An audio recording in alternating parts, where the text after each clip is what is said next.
Hi friends, welcome to princess KS channel. நீங்கள் இப்போ என்ன பார்த்துட்ருக்கீங்கன்னா, மதுரையில் மழை பெய்யுது. காலையிலேருந்து நானும் பார்த்துட்ருக்கேன். என்னடா இது, மழையே பெய்ய மாட்டேது. திடீர்னு மழை பெஞ்சோடனே நான் ஷாக் ஆகிட்டேன். இன்னும் ஏப்ரல் மாதமே ஆரம்பிக்கல, ஏப்ரல்லாம் எப்படி வெயில் அடிக்குமோ நான் பார்த்துட்டு இருந்தேன். திடீர்னு மழை பெய்ய ஆரம்பிச்சோடனே நான் ஷாக் ஆகிட்டேன். இன்றைக்கி ஏன் மழை பெய்யுதுன்னு எனக்கு ஒரு கெஸ் இருக்குது.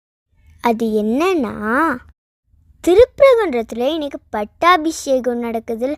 அது முருகனுக்கு பட்டாபிஷேகம் நடக்கிறதுனாலண்டா மழை பெய்யுமோ என்னவோ, எனக்கு தெரிலப்பா. உங்களுக்கு என்ன தோணுதோ அதை கமெண்ட்டில் சொல்லுங்கள். எனக்கு மழை பெய்யணும்னு ரொம்ப ஆசை. திடீர்னு பார்த்தா அதுவே பெஞ்சிருச்சு. எனக்கு மழையில் நனையணும்னு ரொம்ப ஆசை. அதனால நான் மழையில் நனைய போகிறேன். உங்கள் அம்மா அப்பாவும் மழையில் நனைய விட்டாங்கன்னா நனைங்க. பாய்.